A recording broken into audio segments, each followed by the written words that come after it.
कैसे हैं सब बच्चे। जितना अब तक कराया है बच्चों, एक बार उसको मन में रिवाइज करो जब तक बाकी बच्चे ज्वाइन कर रहे हैं। आज मैं आपसे सुनूंगा टॉपिक्स, उससे रिलेटेड हेडिंग्स और थोड़ा डिटेल डिस्कशन।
आए ना, आए ना। साउंड मैंने आपकी अनम्यूट करी है। हेलो।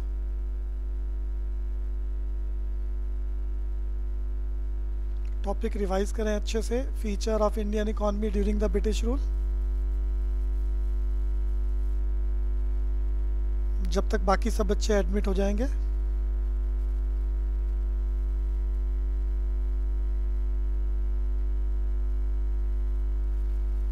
कुछ बच्चे नए हैं जो आज की क्लासेस से शुरू कर रहे हैं, वो यूट्यूब के ब्रिलियंट कॉलेज ऑफ कॉमर्स में सब्सक्राइब करके और पुराने एपिसोड्स को देख सकते हैं।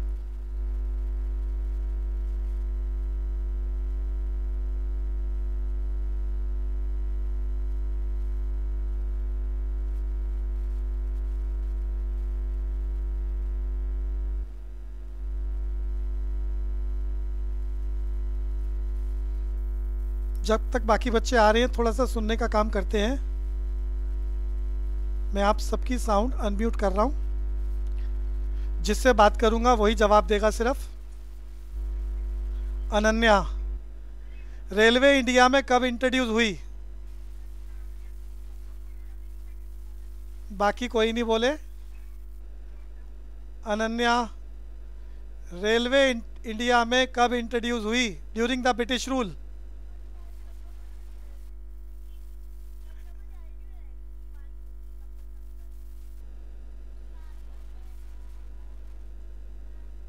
दीपांशु अग्रवाल, 1850। 1850। 1850 में इंट्रोड्यूस हुई थी। स्वेज कैनाल कब बनी थी उसका ईयर बताएं। अजय को, अच्छा अजय तो आज ही ज्वाइन कर रहा है। अक्षिता, अक्षिता बताओ स्वेज कैनाल का construction complete year.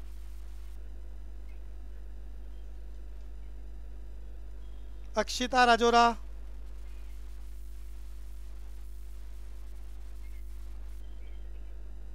1869।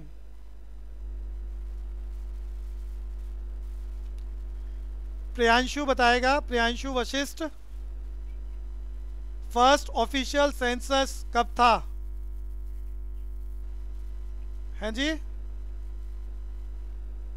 Priyanshu Vashishth, first official census 1881। बिल्कुल बढ़िया।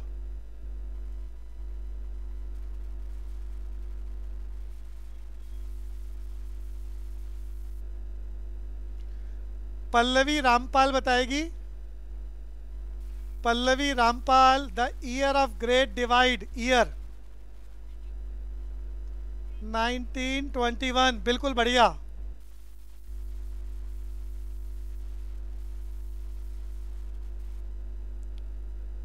तो बच्चों टॉपिक शुरू करते हैं। आपकी साउंड म्यूट कर रहा हूँ और टॉपिक को आगे चलाते हैं बच्चों। अपना कैमरा ऑफ रखना ताकि टॉपिक के ऊपर कंसंट्रेट किया जा सके।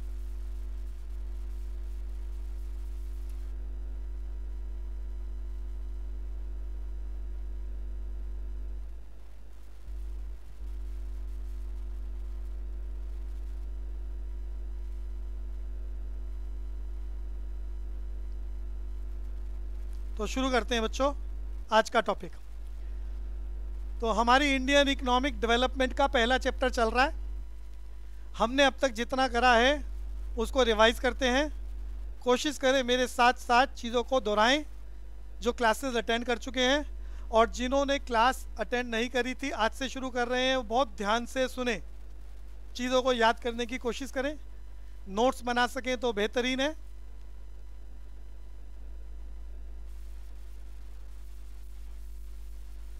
तो हमारा पहला चैप्टर, हिंदुस्तान में अंग्रेज़ों के आने से पहले इंडिया की इकनॉमी कैसी थी। हमने पहला 1 नंबर का एमसीक्यू तैयार करा। Before the advent of British rule Indian economy was prosperous economy, agrarian economy and well known for its handicraft industry. हमारे देश को सोने की चिड़िया कहा जाता था, प्रॉस्परस इकॉनमी। ज़्यादातर लोग एग्रीकल्चर सेक्टर में इंडल्ज थे, एग्रीगेरियन इकॉनमी, और हैंडीक्राफ्ट इंडस्ट्री पूरी दुनिया में फेमस थी। तो before the advent of British rule, नए बच्चे ध्यान से सुने, पुराने बच्चे मेरे साथ साथ रिवाइज करें, याद होना चाहिए। तो Indian economy was prosperous economy, agrarian economy and well known for its handicraft industry. Hindustan में अंग्रेज कब आए, मैंने उसका डिक्लेरेशन आपको बताया था। सबसे पहली लड़ाई 1757 बैटल ऑफ प्लासी, जिसमें ईस्ट इंडिया कंपनी ने बंगाल के नवाब सिराजुद्दौला को हराया था। Second battle 1764 battle of Buxar, again east India company ने बंगाल के नवाब को हराया। एंड फाइनली 1772 इंडिया पर कब्जा हो गया, बंगाल पे कब्जा हो गया अंग्रेजों का। और 1772 से 1947 तक ब्रिटिश रूल में इंडियाज इकोनॉमिक डेवलपमेंट कैसी रही, ये इस चैप्टर में हम पढ़ रहे हैं। और हमारा दूसरा एमसीक्यू हमने याद करा, the basic purpose of British rule in India was to use Indian economy as the feeder economy for the development of British economy. याद करें, जिन्हें याद हो चुका है मेरे साथ रिपीट करें। The basic purpose of British rule in India was to use Indian economy as a feeder economy for the development of British economy। इसके बाद हमने याद करा the features of Indian economy during the British rule। ये सारे topic हमारे हो चुके हैं, रिवाइज कर रहे हैं। कोशिश करें हेडिंग की सीक्वेंस सेम रहे, एक्सप्लेनेशन मन में चले, कोई सीक्वेंस इधर उधर ना हो। तो features of Indian economy during the British rule, 10 headings याद करी थी। 3 से 4 नंबर का इंपॉर्टेंट क्वेश्चन, अलग से किसी फीचर को लेकर 1 नंबर का एमसीक्यू भी आ सकता है। हमने हेडिंग्स याद करी है, stagnant economy, backward economy, agricultural backwardness, industrial backwardness, rampant poverty, poor infrastructure, heavy dependence on import, limited urbanisation, semi feudal economy, colonial economy. बच्चों हर टॉपिक आपको हेडिंग वाइज, एक्सप्लेनेशन वाइज याद होना चाहिए। स्टैग्नेंट इकोनॉमी में हमने डिटेल में पढ़ा था, लिखा था, शॉर्टकट में डिटेल डिस्कशन दोबारा कर रहा हूं। तो स्टैग्नेंट इकोनॉमी क्यों? Because the growth rate of national income और GDP was approximate 2% per annum. Backward economy क्यों? Because the growth rate of per capita income was approximate 0.5% per annum। हो चुका है टॉपिक, रिवाइज कर रहे हैं। यहाँ पर हमने एक क्वेश्चन और तैयार करा था, हमारे देश की नेशनल इनकम और per capita income during the British rule estimated by some famous economist. नाम याद करने आपने, दोबारा रिपीट कर रहे हैं, मन में दोहराएं। दादा भाई नेहरूजी जो फेमस थे grand old man of India के नाम से, VK RV Rao, RC Desai and William Digby. इसमें से मोस्ट सिग्निफिकेंट डाटा किसका था? VK RV Rao. अगली बात हमने याद करी एग्रीकल्चरल बैकवर्डनेस। तो हिंदुस्तान में ज़्यादातर लोग एग्रीकल्चर सेक्टर में, यहाँ इंट्रोड्यूस करा था अंग्रेजों ने लैंड सेटलमेंट सिस्टम और जमींदारी सिस्टम, जिसके थ्रू एक्सप्लॉयटेशन किया गया। So agricultural backwardness, industrial backwardness detail हमने याद करी। There was hardly any capital goods industry during the British rule and Britishers did not pay any attention for the promotion of industrial sector। और industrial sector के promotion के लिए हिंदुस्तान की आज़ादी के बाद क्या बनाया जा रहा है? IPR 1956, जो आने वाले चैप्टर में पढ़ेंगे। डिटेल आपको मालूम है। IPR बोले तो इंडस्ट्रियल पॉलिसी रेजोल्यूशन 1956, जिसके थ्रू मैंने 4 जगहों के नाम बताए थे, राउरकेला, भिलई, दुर्गपुर, बोकारो में स्टील के प्लांट लगाए ताकि कैपिटल गुड्स इंडस्ट्री का बेस तैयार हो सके। तो during the British rule there was industrial backwardness, rampant poverty, agrarian economy था और वहाँ पर जमींदारों का एक्सप्लॉयटेशन चल रहा था। रैम्पेट पावर्टी, पुअर इंफ्रास्ट्रक्चर, तो इंफ्रास्ट्रक्चर डेवलपमेंट बहुत लिमिटेड। अंग्रेजों ने उतनी ही development in respect of infrastructure करी जिससे ड्रेन ऑफ इंडियाज वेल्थ हो सके through the roads, railway etcetera. Heavy dependence on import, आप डिटेल पढ़ चुके हैं। India become the exporter of primary goods and importer of finish goods. तो हमारी हैंडीक्राफ्ट इंडस्ट्री को सिस्टमेटिकली अंग्रेजों ने बर्बाद कर दिया था, जिससे हम Indians bound to purchase goods from British industries.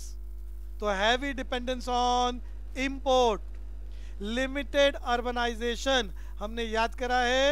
Only 14% people during the British rule indulge in urban area, limited urbanisation. Semi feudal economy, mixture of capitalism and feudalism, बोले तो जमींदारी सिस्टम। और आखिरी में हमने डिटेल याद करी थी कॉलोनियल इकोनॉमी, जिसमें अंग्रेजों ने टैक्स पॉलिसी इंपोज करी इंडिजिनस प्रोडक्ट पर, हैवी टैक्सेस, ताकि हमारा माल महंगा हो जाए, और ब्रिटिश इंडस्ट्री के बनाए हुए प्रोडक्ट्स को ड्यूटी फ्री कर दिया ताकि ड्रेन ऑफ इंडियाज वेल्थ को मैक्सिमाइज किया जा सके। कॉलोनियल इकोनॉमी, ये सब डिटेल में हम तैयार कर चुके हैं, हर अगली क्लास में बोला जा रहा है ताकि आपकी रिवीजन चले, आपका टॉपिक याद रहे।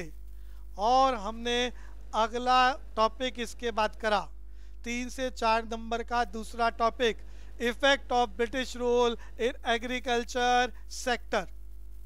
तो यहाँ हमने 3 से 4 नंबर के लिए 4 हेडिंग्स याद करी थी। हेडिंग की सीक्वेंस अपने मन में दोहराएं, उसको आगे पीछे ना करें, और उसका एक्सप्लेनेशन भी बोल रहा हूँ। लैंड सेटलमेंट सिस्टम पहली हेडिंग थी इसकी। दूसरा कॉमर्शलाइजेशन ऑफ एग्रीकल्चर। तीसरा हमने याद करा था लो लेवल ऑफ प्रोडक्टिविटी। और फोर्थ हमने याद करा था स्केयरसिटी ऑफ इन्वेस्टमेंट। मन में रिपीट करें, लैंड सेटलमेंट सिस्टम और जमींदारी सिस्टम। इसमें हमने क्या तैयार करा? अंग्रेजों ने हिंदुस्तान में जमींदारी प्रथा इंट्रोड्यूस करी। इसमें सारी गांव की जमीन का मालिक कौन? जमींदार। एंड बाकी सब क्या थे? Landless labourers. वो सारे खेती करते थे। All the profit accruing out of agricultural activities went to जमींदार in the name of लगान, but जमींदार did nothing for the promotion of agricultural condition। ये याद हो चुका है, रिवाइज करा करे साथ साथ। कॉमर्शलाइजेशन ऑफ एग्रीकल्चर, यहाँ अलग से 1 नंबर का टॉपिक कराया था। Subsistence farming means goods produced by the farmers only for self consumption। तो पुराने ज़माने में लोग खेती करते थे, सिर्फ उगाया और खुद खा लिया, प्रोडक्शन फॉर सेल्फ कंजम्पशन। अंग्रेज़ों के आने से ये सिस्टम पलट गया और अंग्रेज़ों ने मोटिवेट करा कैश क्रॉप्स के लिए। कैश क्रॉप्स के example Indigo, sugar, cotton etcetera. तो उसकी डिटेल हमने कहाँ तैयार करी? Commercialisation of agriculture. यहाँ हमने क्या तैयार करा था? Crops were produced for sale in the market rather than for self-consumption. Farmers were motivated or induced by higher price for producing cash crop rather than food crop, which could be utilized by the Britishers as raw material for the British industries. अगले topic में हमने तैयार करा था low level of productivity. तो यहाँ तैयार करा था low level of technology, lack of irrigation facilities and negligible use of fertilisers resulted low level of productivity. तो हमारे देश में ड्यूरिंग द ब्रिटिश रूल क्या था? Low level of technology. और इस टेक्नोलॉजिकल अपग्रेडेशन को जो एग्रीकल्चर सेक्टर में इंट्रोड्यूस करा था हमने आज़ादी के बाद, मिड 60s में आज़ादी के बहुत बाद एग्रीकल्चर सेक्टर में हम टेक्नोलॉजिकल अपग्रेडेशन लेके आ रहे हैं। मैं इसकी चर्चा हर अपनी अगली क्लास में कर रहा हूं। नाम क्या था? Green revolution. हिंदुस्तान में आज़ादी के बाद हमने कब इंट्रोड्यूस करा? मिड 60s में green revolution. Father of green revolution मैंने बताया, आने वाले चैप्टरों में हम डिटेल में डिस्कशन करेंगे। कौन थे? MS स्वामीनाथन। और ग्रीन रेवोल्यूशन क्या था?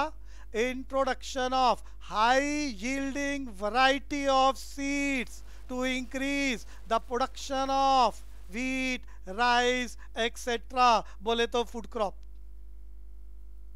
तो ड्यूरिंग द ब्रिटिश रूल क्या था? देयर वाज लो प्रोडक्टिविटी, कारण low level of technology, lack of irrigation. हम ड्यूरिंग द ब्रिटिश रूल क्या थे? फार्मर्स डिपेंड अपॉन द अल्लाह मेघ दे। तो इरिगेशन के प्रॉपर सिस्टम अवेलेबल नहीं थे, फर्टिलाइजर्स का यूज नहीं होता था, तो लो लेवल ऑफ प्रोडक्टिविटी। अगली हेडिंग में हमने तैयार करा था स्केर्सिटी ऑफ इन्वेस्टमेंट। तो लोग गरीब थे, पैसा नहीं था लोगों के पास एग्रीकल्चरल कंडीशंस को बेटर करने के लिए। तो क्या है? Scarcity of investment. तो हमने यहाँ याद करा था India's agriculture was facing scarcity of investment like terrace farming, drainage, famine, flood control etcetera. ये हमारा दूसरा टॉपिक 3 से 4 नंबर का।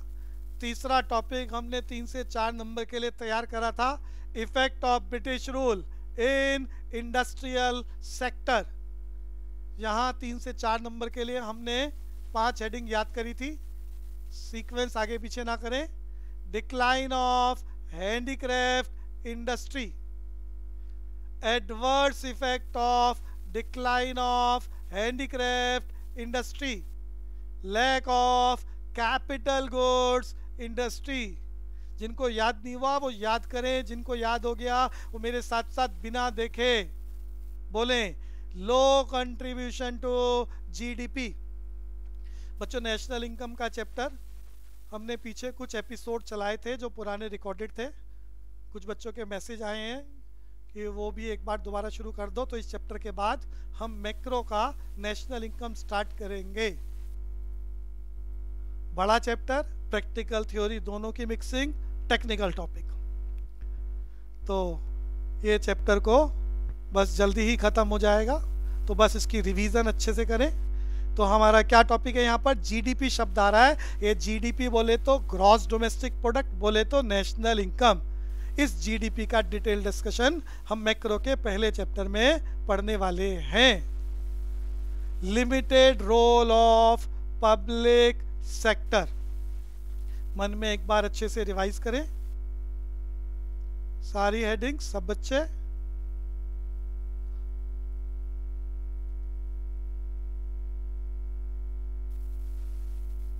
कोशिश करा करें सब बच्चे टाइम से आए, लेट ज्वाइन ना करें।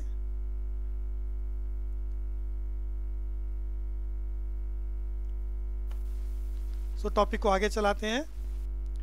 तो डिक्लाइन ऑफ हैंडीक्राफ्ट इंडस्ट्री में हमने याद करा था, British government systematically destroyed Indian handicraft industry to satisfy two motive.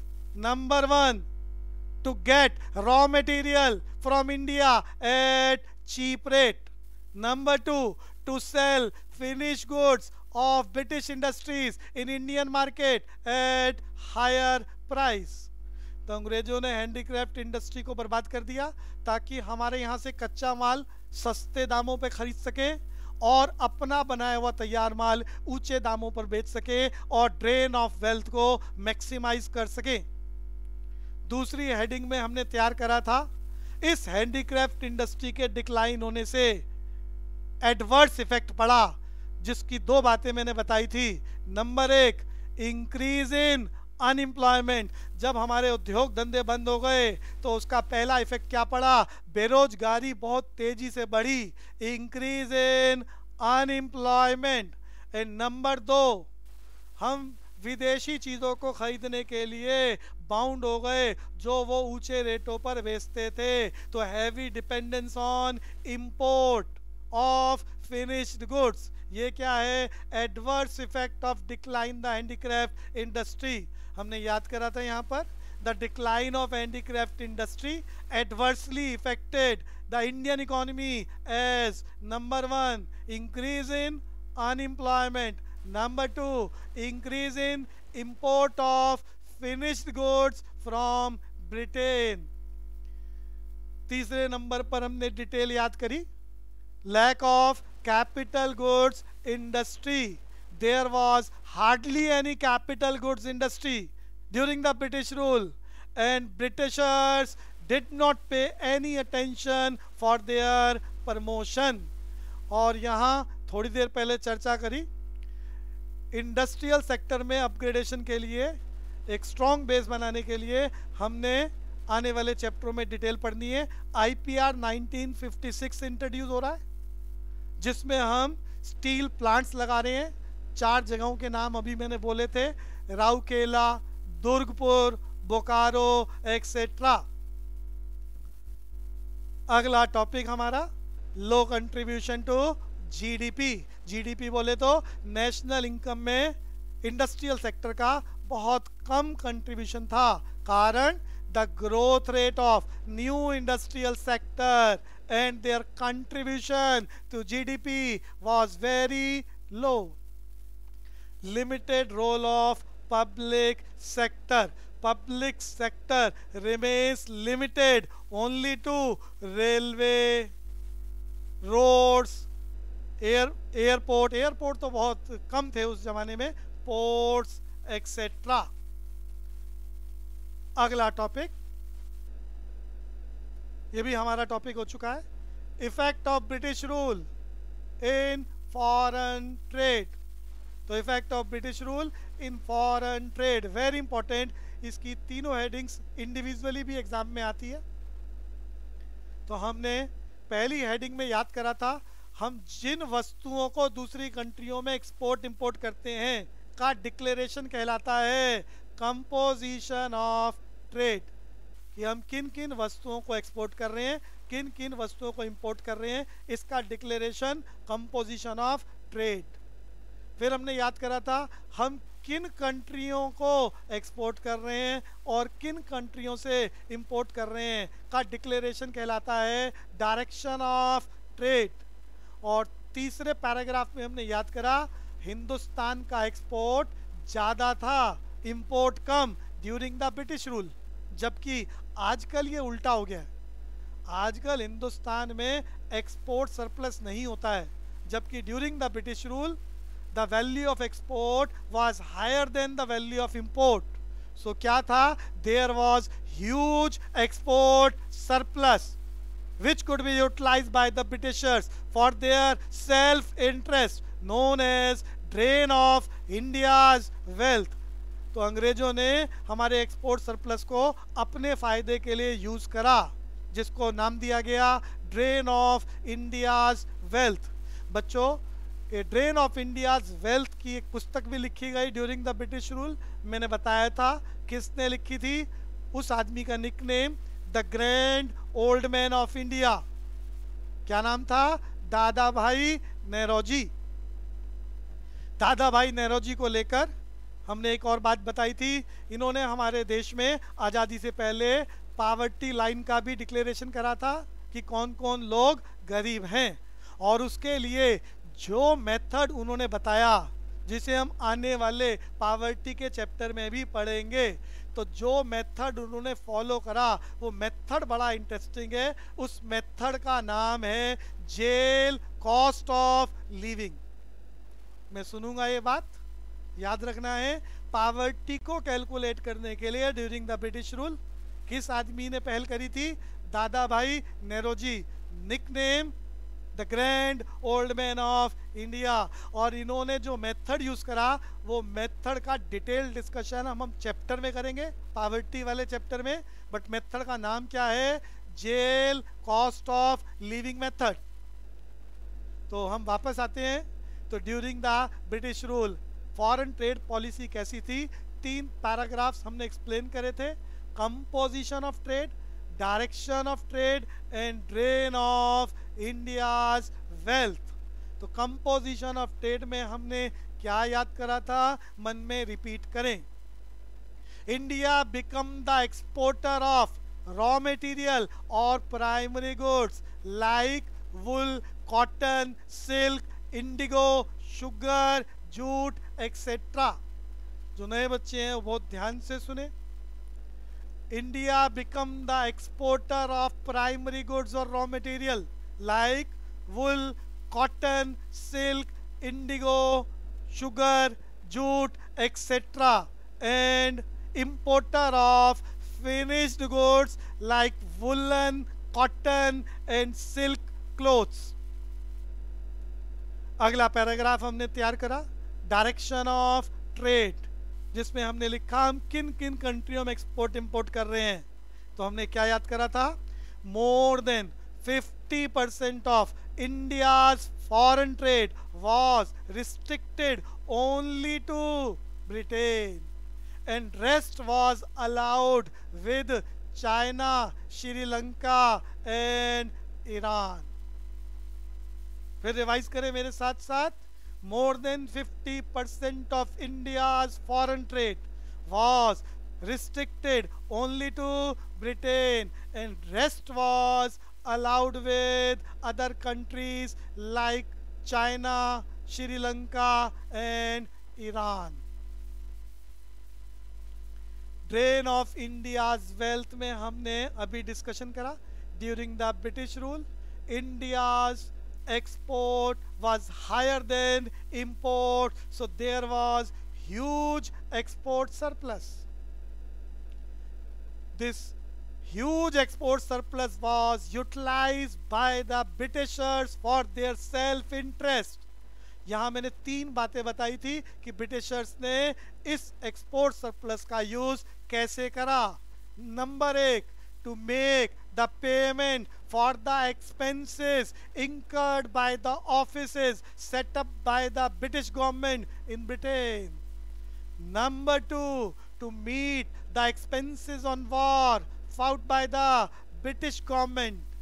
And number 3, to import invisible items. तो ये सब टॉपिक हो चुके हैं। रिवीजन पर ध्यान रखें, लिखने की कोशिश करें। स्पीड प्रेजेंटेशन लिखते वक्त बहुत इम्पोर्टेंट। अपने नोट्स जरूर बनाएं, समय का सदुपयोग करें। अगला टॉपिक हम कर चुके हैं डेमोग्राफिक कंडीशन। डेमोग्राफिक बोले तो पॉपुलेशन। तो पॉपुलेशन के बारे में during the British rule Indian economic development, तो पॉपुलेशन को लेकर एक एक नंबर के लिए हमने यहाँ 2 क्वेश्चन तैयार करे थे। पहला क्वेश्चन 1881, हिंदुस्तान में ऑफिशियली हर 10 साल बाद पॉपुलेशन की काउंटिंग होती है। एट प्रेजेंट अभी कब डिक्लेरेशन होगा पॉपुलेशन सेंसस? 1921 अप्रैल। तो हिंदुस्तान में आज़ादी से पहले पॉपुलेशन की काउंटिंग पहली बार कब हुई? 1881। क्या है ये? First official census. Very important for 1 marks. बच्चों लास्ट क्लास में एक बच्चे का व्हाट्सएप आया था, उसको थोड़ा धुंधला लग रहा था देखने में, विजिबिलिटी में। तो आप शार्पनेस ब्राइटनेस बढ़ा सकते हैं अपने मोबाइल की, तो किसी को ऐसा लग रहा हो तो विजिबिलिटी बढ़िया हो जाएगी। तो हमारा टॉपिक क्या चल रहा था? फर्स्ट ऑफिशियल सेंसस कब हुआ? During the British rule 1881। फिर हमारा एक नंबर का दूसरा क्वेश्चन हमने तैयार करा था, 1921 described as the year of great divide. Very important बात बताई थी, बट कुछ बच्चे आज नए हैं, दोबारा बोल रहा हूँ। इसके लिए मैंने इकोनॉमिस्ट का नाम लिया था माल्थस। माल्थस आदमी का नाम।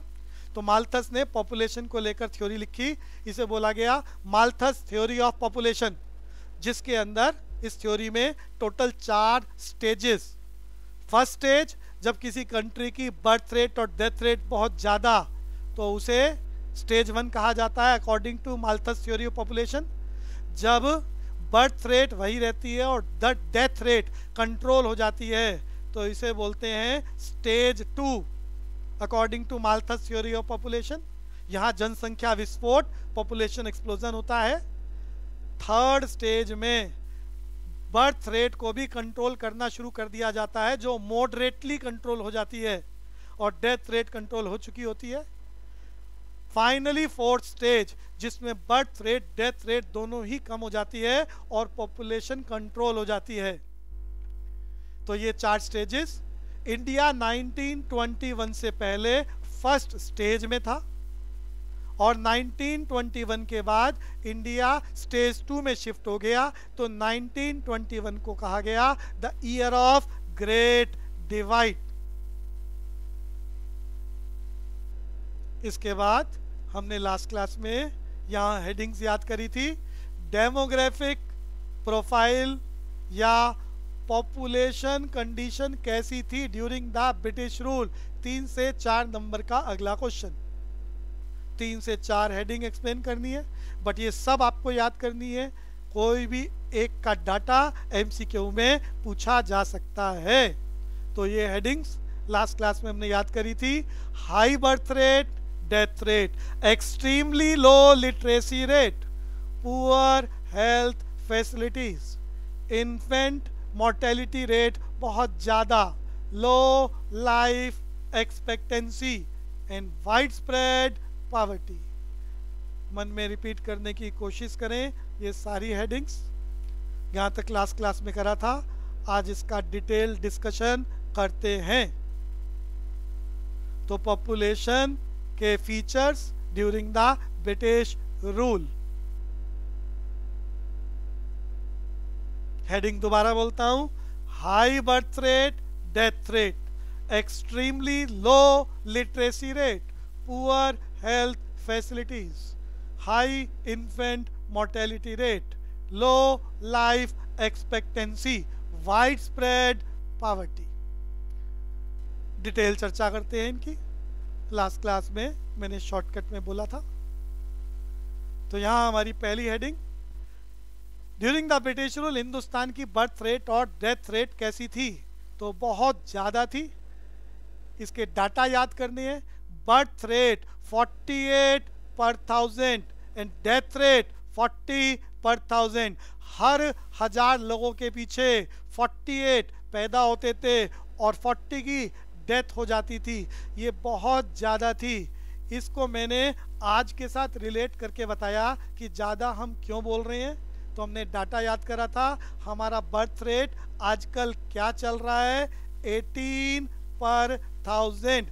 हर 1000 लोगों के पीछे 18 बर्थ रेट, जो ड्यूरिंग द ब्रिटिश रूल 48 थी, बहुत ज़्यादा। और डेथ रेट आजकल क्या चल रही है? 7 पर 1000। 1000 लोगों के पीछे ओनली 7, जो उस जमाने में कितनी थी, 40 पर 1000। ये डाटा याद करना है, आज वाला एमसीक्यू में नहीं आ सकता, वो ब्रिटिश रूल का ही पूछेगा, तो याद होना चाहिए। तो during the British rule birth rate and death rate बहुत ज़्यादा, कितनी, बर्थ रेट 48 पर 1000 एंड डेथ रेट 40 पर 1000, जो आज के कंपैरिजन में बहुत ज़्यादा। आज की बर्थ रेट कितनी बताई मैंने, 18 पर 1000 और डेथ रेट 7 पर 1000। तो both birth rate and death rate were very high, approximate 48 and 40 per 1000 respectively. There was a state of massive poverty in the country. तो अगले हेडिंग पर चलते हैं, लिटरेसी रेट। तो ड्यूरिंग द ब्रिटिश रूल क्या था, एक्सट्रीमली लो लिटरेसी रेट। आजकल हमारे देश की लिटरेसी रेट कितनी चल रही है, अप्रॉक्सीमेट 75%। हर स्टेट की अलग अलग निकाली जाती है। तो दिल्ली में अबव 90% है, बिहार में अप्रॉक्सीमेट 60% चल रही है, तो किसी स्टेट में कम, किसी स्टेट में ज़्यादा। सबसे ज़्यादा केरला में लिटरेसी रेट है। तो ऑन एन एवरेज हिंदुस्तान का लिटरेसी रेट एट प्रेजेंट कितना है, 75%। इसके कंपैरिजन में ड्यूरिंग द ब्रिटिश रूल हमारा लिटरेसी रेट एक्सट्रीमली लो था, कितना, ओनली 16%। लिटरेसी रेट क्या होता है, हम काउंट करते हैं हमारे देश में कितने परसेंट लोग ऐसे हैं जिन्हें पढ़ना लिखना आता है, तो उसका डिक्लेरेशन सेंसस में किया जाता है लिटरेसी रेट, जो आजकल 75%, 75%, और इसके कंपैरिजन में during the British rule it was extremely low, nearly 16%। और फीमेल के लिए तो ये कंडीशन बहुत ही खतरनाक, only 7%, due to superstitious beliefs. So literacy rate was nearly 16%, reflecting social backwardness as a reflection of economic backwardness. और female literacy rate was still worse, only 7%.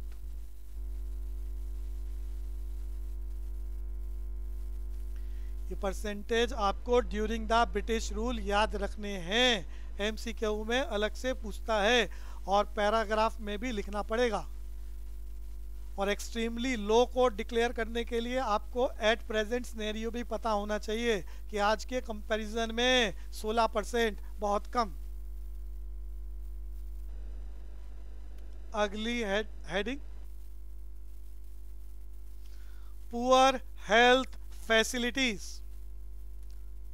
उस जमाने में लिमिटेड अर्बनाइजेशन और शहरी इलाकों में ही कुछ हेल्थ फैसिलिटी अवेलेबल थी। और उस जमाने की प्रॉब्लम, वैक्सीनाइजेशन इंट्रोड्यूस नहीं हुआ था। टीबी जैसी बीमारियां आती थी तो गांव के एक आदमी को छोड़ के आते थे तो 4 इंतजार कर रहे होते थे जाने के लिए। तो पुअर हेल्थ फैसिलिटी,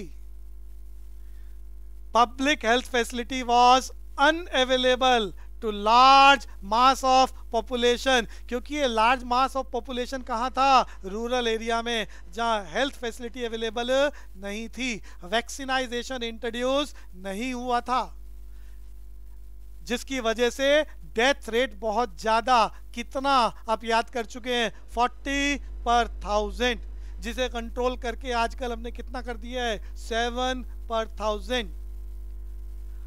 और ये as a result water airborne diseases were widespread and took huge life. अभी मैंने नाम लिया ट्यूबरक्लोसिस, टीबी की बीमारी, कोई इलाज नहीं था तो गांव में एक को छोड़ के आते थे शमशान घाट तक, तो अगले 2 वेट कर रहे होते थे, 2 को छोड़ के आते थे, पूरे के पूरे गांव साफ होते थे। पुअर हेल्थ फैसिलिटीज, जिसकी वजह से डेथ रेट बहुत ज़्यादा ड्यूरिंग द ब्रिटिश रूल, और हाई बर्थ रेट को कंट्रोल कर रखा था। यानी पॉपुलेशन कंट्रोल थी हिंदुस्तान में during the British rule.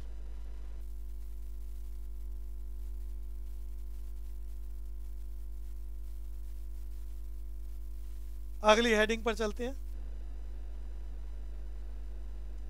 Infant mortality rate, ये बहुत ज्यादा थी during the British rule. High infant mortality rate, her 1000 live birth के पीछे कितने बच्चों की डेथ हो जाती है ड्यू टू कुपोषण। हिंदी का शब्द है कुपोषण और इंग्लिश में बोलते हैं प्रोटीन एनर्जी माल न्यूट्रिशन डिसीजेस। हमारा देश गरीब मुल्क, खाने पीने के साधन कम गांव में, तो छोटे बच्चे न्यूबॉर्न बेबीज खाना पीना सही से ना मिलने के कारण ऊपर चले जाते हैं, प्रॉपर वैक्सीनाइजेशन ना मिलने के कारण ऊपर चले जाते हैं। इसे बोलते हैं इन्फेंट मोर्टेलिटी रेट, IMR। ये बहुत ज़्यादा था ड्यूरिंग द ब्रिटिश रूल। कितना? 218 पर 1000 लाइव बर्थ। हर 1000 पैदा हुए बच्चों में से ऑन एन एवरेज 218 ऊपर चले जाते थे due to not proper vaccinisation और प्रोटीन एनर्जी माल न्यूट्रिशन डिसीजेस, जो बहुत ज़्यादा था। उसके कंपैरिजन में ये डाटा 2011 का है, 2011 का। तो 2011 में ये डाटा इन्फेंट मोर्टेलिटी रेट का कितना घट के पर 1000 लाइव बर्थ के पीछे कितना हो गया? 44। और ये डाटा अगर हम आज का बोलें 2020 का, तो ये 44 से घटकर कितना हो गया है? 30 पर 1000 लाइव बर्थ।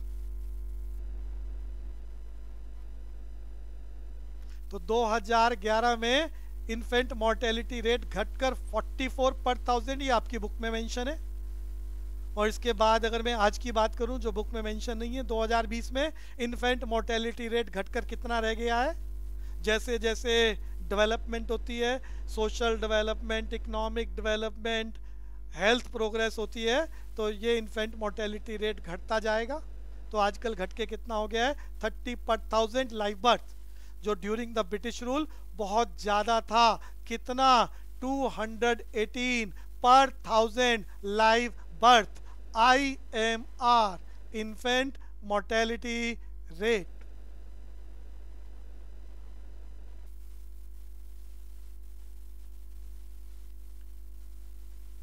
अगले पर चलते हैं बच्चों। लाइफ एक्सपेक्टेंसी बहुत कम थी ड्यूरिंग द ब्रिटिश रूल। अगर हम आजकल की बात करें तो ऑन एन एवरेज भारत में कितने साल लोग जिंदा रहते हैं, ये एवरेज बोल रहा हूं। कोई 100 साल भी जिंदा रह सकता है, कोई 40 साल में भी जा सकता है। तो ऑन एन एवरेज हिंदुस्तान में आजकल 68 ईयर से लाइफ एक्सपेक्टेंसी, जो हमारी जो बुक्स हैं पुराना एडिशन देखेंगे तो उसमें 32 ईयर्स मेंशन है, पुराना एडिशन। और जो नया एडिशन आया है उसमें 44 ईयर्स। तो ब्रिटिश रूल आज़ादी के वक्त 44 ईयर का डाटा कैलकुलेट किया गया, और आज़ादी से पहले लाइफ एक्सपेक्टेंसी, कंट्री की डेवलपमेंट हो रही है धीरे धीरे, 200 साल अंग्रेजों ने हिंदुस्तान में कब्जा रखा। तो आज़ादी से पहले ड्यूरिंग द ब्रिटिश रूल कितना चल रहा था? 32 ईयर्स। किसी के पास पुराना एडिशन हो तो वहाँ 32 ईयर्स मिलेगा आपको।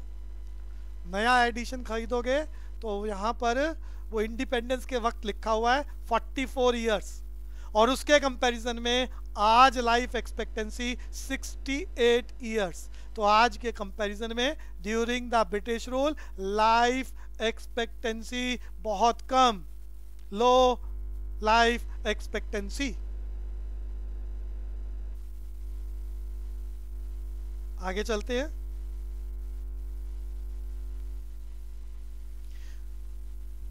तो इस टॉपिक पे डेमोग्राफिक कंडीशन में हमने आखिरी हेडिंग याद करी थी, वाइड स्प्रेड पावर्टी।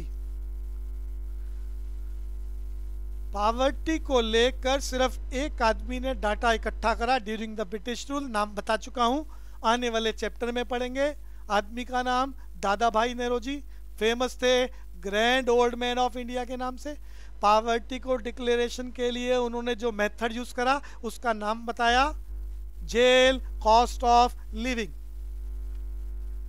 तो उस जमाने में एग्रीगेरियन इकोनॉमी, करप्शन और एक्सप्लॉयटेशन बहुत ज़्यादा, तो overall standard of living of people in India was very low and there was widespread poverty in India. इसका सबसे बड़ा कारण एग्रीगेरियन इकोनॉमी में क्या था? Introduction of land settlement system और zamindari system by the Britishers.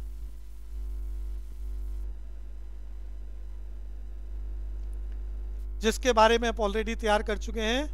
All the profit accruing out of agricultural activities went to जमींदार in the name of लगान, but they did nothing for the promotion of agricultural condition। उससे क्या हुआ? Widespread poverty।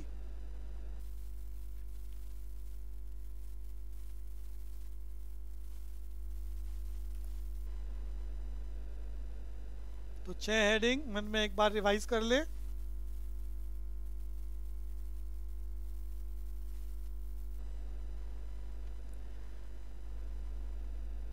आप सबकी sound में unmute कर रहा हूं, जिससे क्वेश्चन पूछा जाए सिर्फ वही जवाब देगा ताकि सबकी अंडरस्टैंडिंग रहे। बीच में कोई दूसरा नहीं बोलेगा।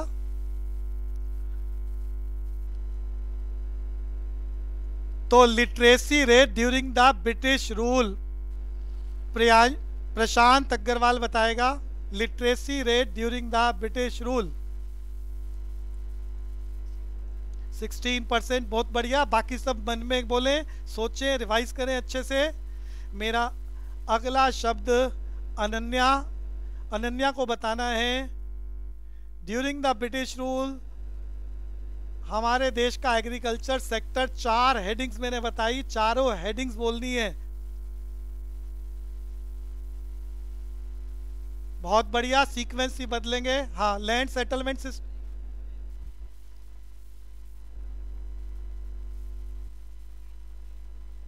बहुत बढ़िया।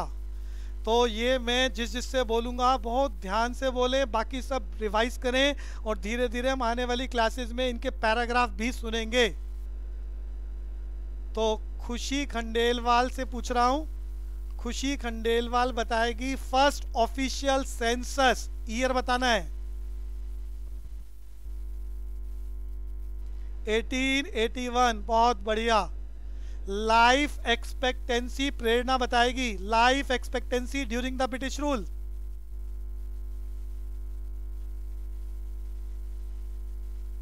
(32). अब यहां पर ध्यान रखना, मैंने भी बताया था पुराने एडिशन में 32 इयर्स आपके बुक में, नए एडिशन में 44। तो जब आपके पास 44, तो आपके पास जो MCQ आएगा उसमें इन दोनों में से एक ही ऑप्शन रहेगा, तो वो टिक करना है उसके अकॉर्डिंग। अगली बात पूछता हूं, infant mortality rate. Infant mortality rate Puneet Kundra.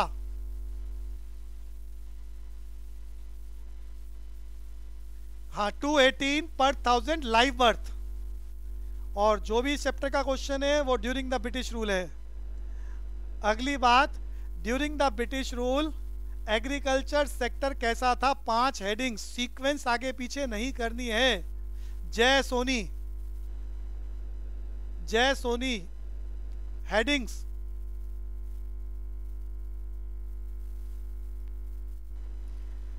Radhika Verma बताएगी effect of British rule in industrial sector, heading 5। Radhika Verma.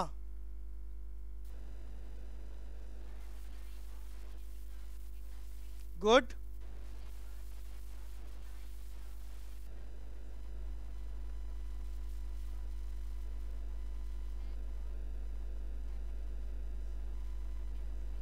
Yes.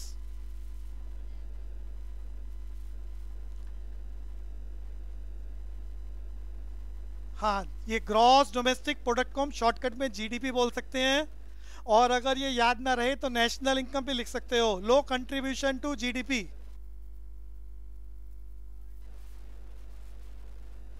बहुत बढ़िया। मेरा अगला क्वेश्चन है foreign trade during the British rule कैसा था? 3 हेडिंग्स हम लोगों ने याद करिए, स्वयं बजाज बोलेगा 3 हेडिंग्स। बहुत बढ़िया, yes, train of India's wealth, बहुत बढ़िया।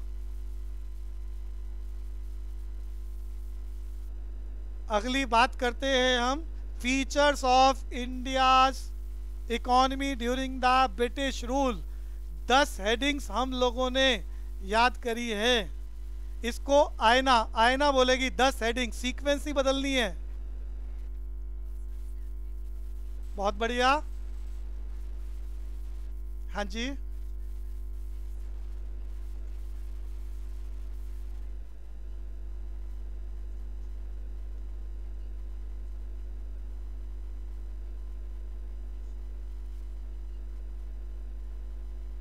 बहुत बढ़िया। एक और क्वेश्चन पूछ रहा हूं आपसे, आपको बताना है अर्बनाइजेशन कितने % था?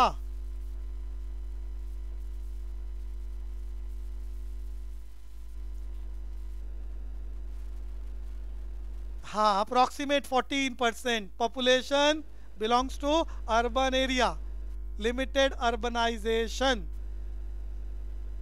क्रिश से क्वेश्चन पूछ रहा हूं। क्रिश, आज की क्लास में मैंने डिस्कशन करा था, हमने स्टील के प्लांट आज़ादी के बाद इंट्रोड्यूस करे थे 4 जगहों पर। 4 जगहों का नाम जहां हमने स्टील प्लांट लगाए।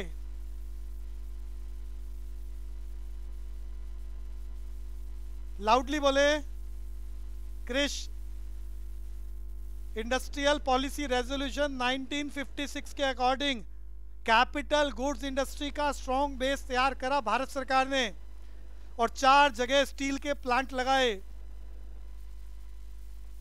कार्तिक खत्री बोलो, कार्तिक।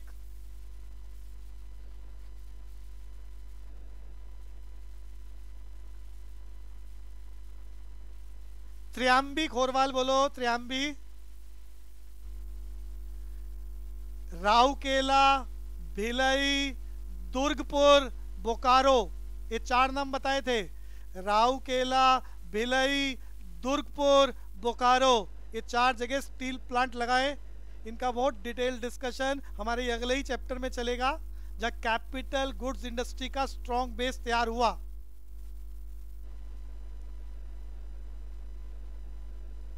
किसी को कोई क्वेश्चन पूछना है तो बच्चों, हमारी क्लासेस का शेड्यूल फिक्स है। हमारी क्लासेस टीटीएस पे ही चलेंगी। टाइमिंग 5 से 6 फिक्स हो चुका है और इस तरह से हम आपको बिफोर टाइमिंग आपको लिंक भेजते रहेंगे। बहुत अच्छे से नोट्स बनाएं। कोई भी दिक्कत है व्हाट्सएप पर मुझे मैसेज भेज सकते हैं। और मैंने इस चैप्टर की थ्योरी भी आपको भेज दिया है, उसका लिंक। उसके प्रिंट निकाल लें, उसको पढ़ लें अपने मोबाइल से, लैपटॉप से। नोट्स साथ के साथ बनाएं, बाद के लिए कुछ भी पेंडिंग ना छोड़ें। और मैं धीरे धीरे कुछ टेस्ट का भी शेड्यूल बना रहा हूँ, वो टेस्ट भी भेजेंगे, उसे चेक करके फिर वापस आपको दिया करेंगे। तो आज के लिए क्लास इतनी ही रखते हैं। किसी को कुछ बात करनी हो, पूछना हो, कोई क्वेश्चन? पल्लवी रामपाल को समझ में आ रहा है? पल्लवी,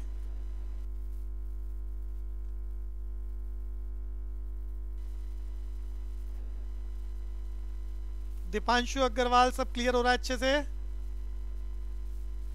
दीपांशु अग्रवाल,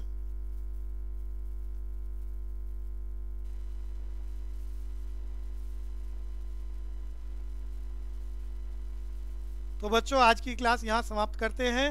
अगली क्लास में मिलेंगे। अभी के लिए इतना बहुत।